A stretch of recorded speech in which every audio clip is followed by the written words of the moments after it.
Bonjour les copines, comment allez-vous? J'espère que vous allez bien. Aujourd'hui, je partage avec vous une recette de pain hamburger. Celui-ci, c'est un pain hamburger brioché parce que c'est celui que je préfère le plus. Vous allez voir que, alors, comment vous dire que c'est une recette qui est hyper facile à réaliser. C'est un pain que vous pouvez utiliser pour beaucoup de recettes, autant sucré que salé. Vous pouvez le fourrer, vous pouvez le manger nature, c'est autant délicieux. Aujourd'hui, je vous ai proposé deux variantes, une sucrée et une salée. Donc pour la sucrée, c'est tout simple. J'ai tartiné ma brioche d'une pâte à tartiner au chocolat et ensuite j'ai coupé les petites bananes et franchement, j'ai accompagné ça d'un chocolat chaud. C'était hyper bon.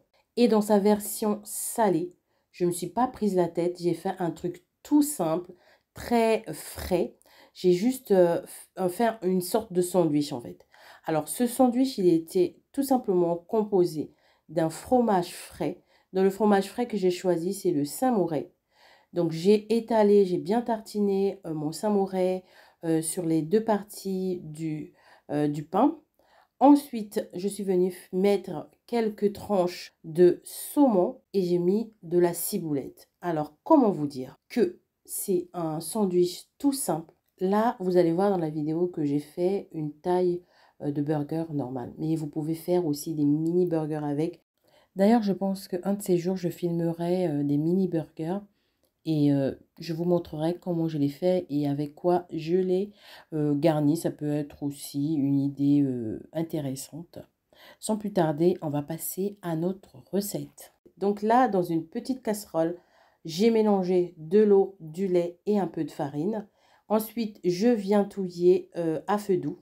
Je mélange bien le tout, très bien. Ensuite, j'attends un tout petit peu jusqu'à ce que ça fasse une consistance un peu béchamel en fait, bien épaisse, que ça fasse en fait cette consistance que vous voyez à l'écran.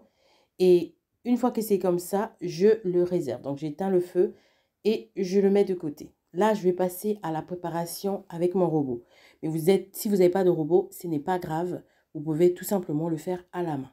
Donc là, dans mon appareil, j'ai commencé par mettre de la farine, j'ai mis du sucre, j'ai mis du sel. Donc ensuite, je vais mélanger. Donc là, j'ai mélangé tous les ingrédients secs. Il faut savoir que j'ai utilisé de la levure sèche. Donc, j'ai mis ma levure sèche dans le lait et j'ai réservé. Donc, je mélange bien et ensuite je réserve. Une fois que j'ai mélangé tous mes ingrédients secs, là, je viens rajouter donc mon mélange et je change en fait d'embout. Là, je viens mettre l'embout de pétrissage. Je rajoute les œufs. D'ailleurs, je vous mettrai la liste des ingrédients pour celles qui s'intéressent. Je mettrai ça en barre de description. Tout sera mis là-bas. Donc ensuite, je viens mélanger. Donc je rajoute mon mélange en fait de lait et de levure. Et je laisse la machine faire son travail. Au bout de 3 à 5 minutes, je viens rajouter la petite préparation qu'on avait fait en début de vidéo. Donc, je l'incorpore et je laisse toujours la machine continuer à pétrir la pâte tout simplement.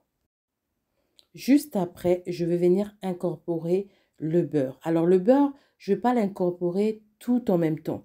Je l'incorpore partie par partie. Moi, j'ai incorporé là en 3, mais vous pouvez mettre en 4, vous pouvez mettre en 5, mais moi, en 3, ça suffisait. On laisse le mélange bien se mélanger. Ensuite, en fait, vous venez toucher votre pâte. Si elle colle, vous pouvez rajouter un tout petit peu de farine. Il faut vraiment éviter que votre pâte colle trop, en fait.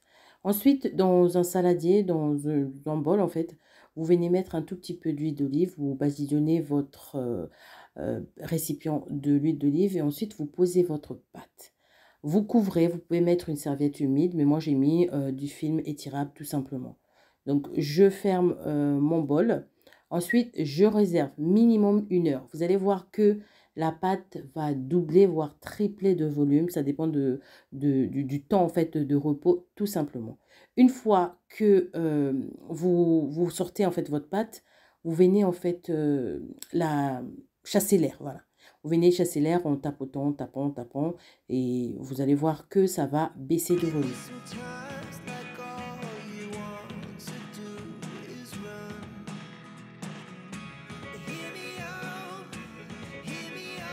Et là, je le mets sur ma planche à découper.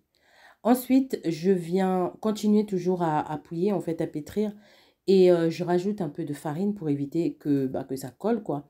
Donc, je mets la farine et je fais une sorte de boudin, en fait. Je essaie de former une sorte de boudin pour me faciliter la découpe de la brioche. Donc, après, là, ça va dépendre, en fait, de quelle taille de brioche vous voulez.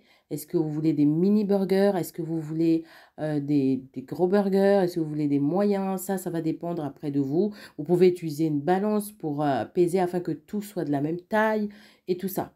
Donc là, j'ai découpé mes morceaux et ensuite, je viens appuyer et faire en sorte que ça fasse des boules. Et j'hésite vraiment pas à rajouter, à saupoudrer en fait un peu de farine de temps en temps.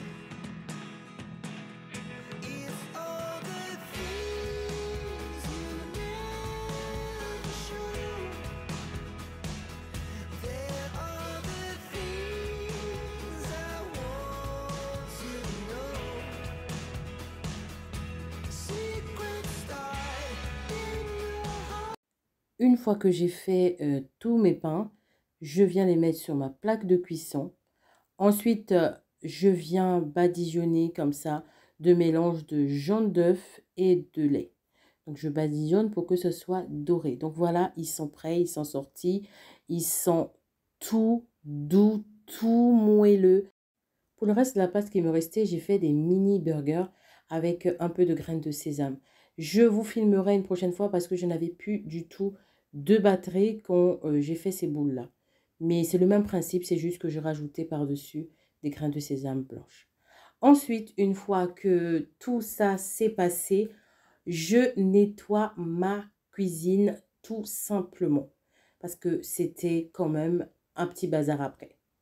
Donc, ce que je fais, hein, comme d'habitude, je débarrasse. Tout ce qui concerne le robot, ça, j'ai lavé dès que j'ai fini l'utilisation. En fait, j'ai pour habitude de laver au fur et à mesure pour éviter en fait d'avoir trop de vaisselle partout dans la cuisine. Je déteste ça. Donc, ce que je fais pour m'en sortir, en tout cas, c'est une astuce que j'ai trouvée et vraiment, j'ai envie de dire, c'est presque une routine en fait. Je le fais tout le temps. Quand je prépare, quand je cuisine, en général, je nettoie en même temps. Surtout quand c'est des gros matériels. Vous voyez comme le robot que j'ai sorti, ça prend trop de place. Donc, dès que je termine, en fait, je nettoie. Donc, c'est ce que j'ai fait. Donc, vous allez voir que ça, j'ai lavé. En fait, le gros matériel, j'ai tout lavé, quoi. Donc là, je viens nettoyer parce que j'ai quand même renversé un peu de farine, un peu de ceci, un peu de cela. Donc, je viens nettoyer le côté du coin café. J'ai débarrassé tout ce qui traînait. Ensuite, je viens passer un bon chiffon microfibre.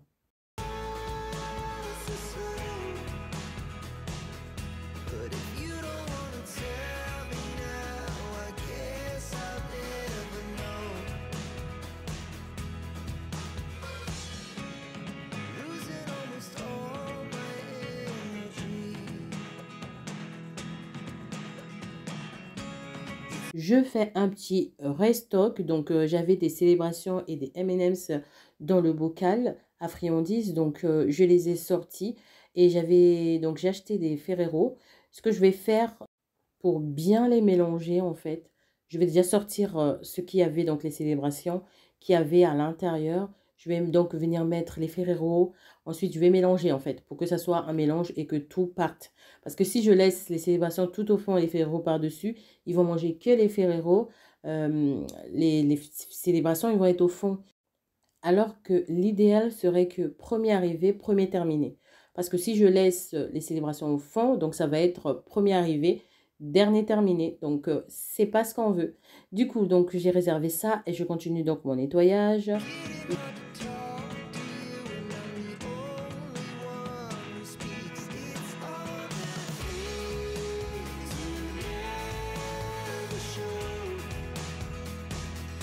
Je passe un coup comme ça avec mon produit multi-surface de la marque The Pink Stuff. Je nettoie ma plaque de cuisson, je nettoie ma gazinière parce que j'ai eu de la farine qui a coulé. Enfin bref, je nettoie partout les façades. Je passe aussi un coup sur la façade, en fait la porte de mon lave-vaisselle.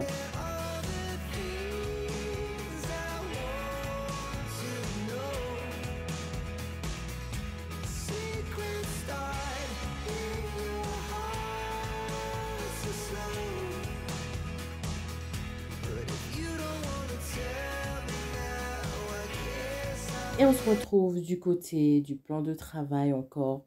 Je débarrasse ce qui traîne et je viens passer un bon petit coup de chiffon microfibre.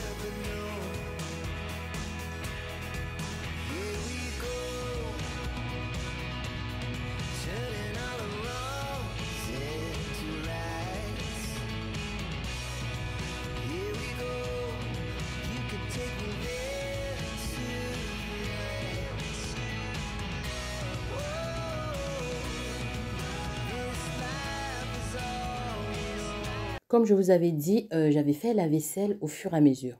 Donc ce que je vais faire, c'est que je vais tout simplement ranger la vaisselle que j'avais laissée égoutter tranquillement. Donc si c'est pas sec, ce que je vais faire, je vais juste prendre un chiffon et puis je vais accélérer le séchage. Je vais essuyer en fait quoi. Donc c'est ce que je vais faire. J'essuie correctement et ensuite je vais ranger toute cette vaisselle-là. À savoir que mon lave-vaisselle, je l'ai vidé comme d'habitude en fait. Je l'ai vidé le matin à mon réveil avant de faire ma recette et tout ça, tout ça. Donc là, il est tout vide. C'est juste que j'avais pas envie de mettre ça dans le lave-vaisselle et j'ai lavé. J'étais dans ma lancée. Quand j'ai lavé tout ce qui est fouet, tout ça, bah, je me suis dit, bah, vas-y, je vais laver toute la vaisselle qui était dans l'évier. Donc c'est ce que j'ai fait. Donc je remplis aussi mon petit réservoir de liquide vaisselle.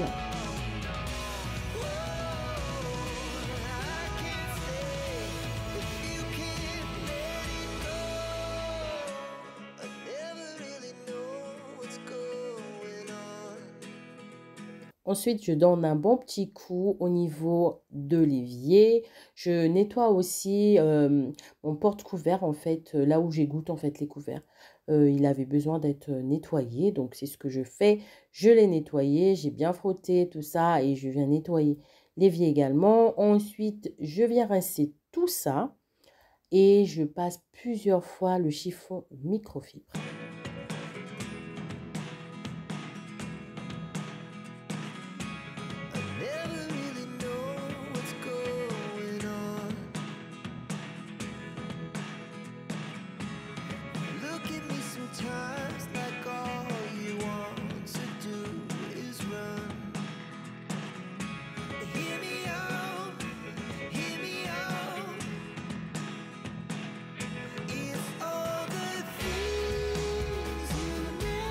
Du côté de l'évier, on est OK. Ce que je vais faire aujourd'hui, c'est que je vais nettoyer en profondeur ma planche à découper. Donc, pour nettoyer en profondeur ma planche à découper, ce que je fais, c'est que je coupe un demi-citron et je mets du gros sel et je viens frotter en mouvement circulaire. Ça désincruste vraiment la saleté, tout ça. Donc, j'ai bien frotté. Ensuite, j'ai emmené dans l'évier, j'ai continué à frotter dans l'évier parce que j'étais en train de salir le plan de travail tout simplement. Donc, j'ai trouvé que c'était mieux de le mettre dans l'évier. Une fois que j'ai fini de faire tout ça, je viens donc rincer. Aussitôt que j'ai rincé, je viens sécher. Donc, je prends un chiffon et hop, je viens sécher tout ça.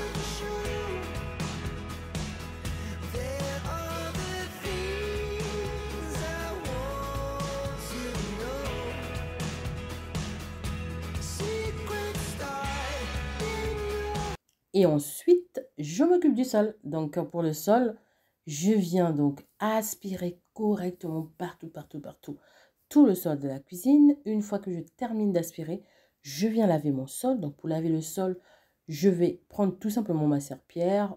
Hop, je viens nettoyer tout ça.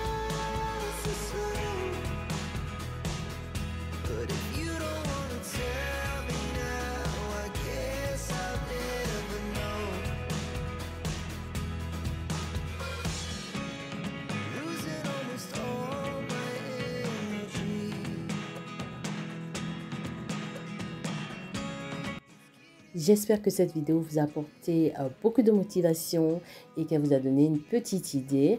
On se dit à une prochaine vidéo. N'hésitez pas à liker, à vous abonner si ce n'est pas encore fait. Et surtout, surtout, surtout, prenez bien soin de vous. À bientôt.